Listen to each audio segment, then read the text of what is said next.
5 years ago, I was drowning in debt. Over $100,000 of it. Credit cards, student loans, car payments, you name it, I had it. I remember feeling this immense weight on my chest, this constant stress that just wouldn't go away. But guess what? Today, I'm completely debt-free.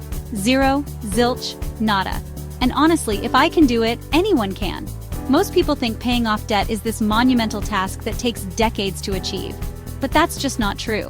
I found a system that worked for me, a system that helped me chip away at my debt strategically and consistently. Let's get started. The first thing I had to do, and I mean this was absolutely crucial, was to change my mindset. See, I was the king of excuses. I'd tell myself things like, oh, everyone has debt, or I'll start paying it off next month. But deep down, I knew those were just empty words. I had to take responsibility for my situation. No one was going to swoop in and save me. I had to save myself. So, I set a goal, become debt-free in 5 years. I wrote it down, stuck it on my fridge, and looked at it every single day. That goal became my obsession. But here's the thing about goals. They can't just be some vague idea floating around in your head. You need to break them down into smaller, actionable steps. So, I created a plan. I knew I couldn't keep living the way I was living, spending recklessly and ignoring my finances. Something had to change. And that's when I realized the power of a budget. Not the restrictive, kill-all-the-fun kind of budget, but a realistic plan for my money. A way to track where every single dollar was going and make conscious decisions about my spending. I started using a simple spreadsheet, nothing fancy. I listed all my sources of income and every single expense I had, from rent and utilities to groceries and entertainment. Now, I'll admit, I used to think budgets were the ultimate buzzkill, like who wants to track every penny they spend? But honestly, creating a budget was the single most important step I took in my debt-free journey. It wasn't about deprivation. It was about awareness and control. There are tons of budgeting methods out there, but the one that clicked for me was the 50/30/20 rule. It's super simple. 50% of your after-tax income goes towards needs. You know, the essentials like rent, groceries, utilities, transportation. Then 30% goes towards wants, things you enjoy but don't necessarily need, like dining out, entertainment, hobbies. And finally, the remaining 20% goes straight to your savings and debt repayment. This method provided a framework, a guideline to follow, but it wasn't set in stone.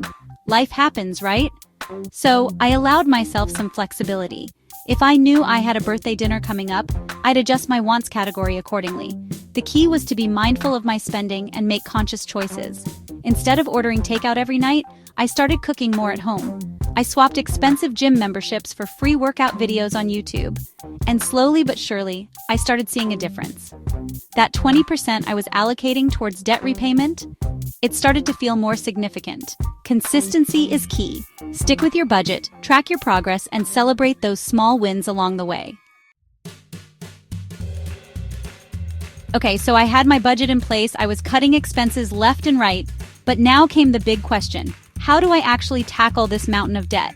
There were two main methods I kept hearing about, the Snowball Method and the Avalanche Method. The Avalanche Method made logical sense. You focus on paying down the debt with the highest interest rate first to save money in the long run. But for me, I needed something more motivating, something to keep me going in those initial months. That's why I chose the Snowball Method. With this method, you list all your debts from smallest to largest, regardless of interest rates. Then, you make minimum payments on all your debts, but you throw every extra dollar you have at that smallest debt. Once that smallest debt is gone, boom! You take the money you were putting towards it and roll it over to the next smallest debt, while still making minimum payments on the others. It's like a snowball effect, hence the name. And let me tell you, that feeling of paying off a debt, even if it's a small one, is incredibly motivating. It gave me the momentum I needed to keep pushing forward. It's all about finding what works best for you, for your personality, and your financial situation. Chapter 4. Side Hustles and Supercharging. My income. Here's the thing. Paying off debt fast isn't just about cutting expenses. It's also about increasing your income. And no, I'm not talking about magically finding a winning lottery ticket. I'm talking about side hustles, baby. I knew that relying solely on my 9-to-5 job wasn't going to cut it if I wanted to achieve my debt-free goal quickly. So I started exploring different ways to make extra money on the side. The internet became my best friend. I signed up for freelancing platforms like Upwork and Fiverr, offering my writing and editing skills. I dusted off my old camera and started taking on photography gigs on weekends. I even sold stuff I no longer used: clothes, electronics, furniture on platforms like eBay and Facebook Marketplace. You'd be surprised what people are willing to buy. Now, I'm not gonna lie, it wasn't always easy juggling a full-time job with side hustles. There were late nights and early mornings, but the extra income made it all worth it. Every dollar I earned from my side hustles went straight towards my debt. It was like having an extra weapon in my debt-fighting arsenal. Chapter 5. The big cuts that saved me thousands. Now, let's talk about the juicy stuff, the actual expenses I cut. Because let's be real, sometimes you gotta make sacrifices to reach your financial goals. One of the biggest changes I made was to my eating habits. I used to eat out all the time, restaurants, takeout, you name it. It was an easy trap to fall into, but it was draining my bank account. So, I made a conscious effort to cook more at home. I started meal prepping on Sundays, packing my own lunches for work, and limiting restaurant meals to special occasions. Another area where I was hemorrhaging money? Subscriptions. I'm talking about those sneaky monthly charges for streaming services, gym memberships I never used, and subscription boxes I had long forgotten about. I did a ruthless audit of all my subscriptions and canceled anything I wasn't using regularly. It felt so good to declutter my finances and free up that extra cash flow. But the biggest change I made, the one that had the most significant impact, was getting rid of my car. Chapter 6. Negotiating my way to lower interest rates. You know what they say, the only thing better than paying off debt is paying less interest on your debt.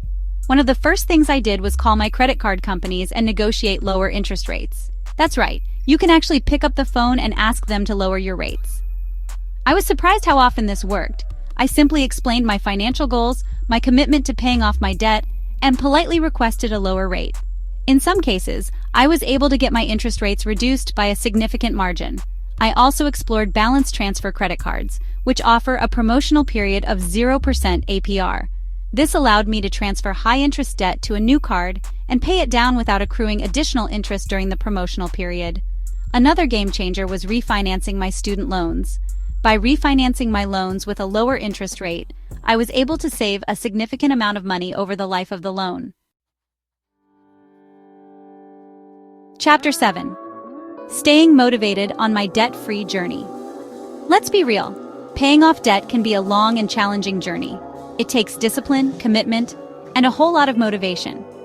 There were definitely times when I felt discouraged, when I just wanted to throw in the towel and say, forget it.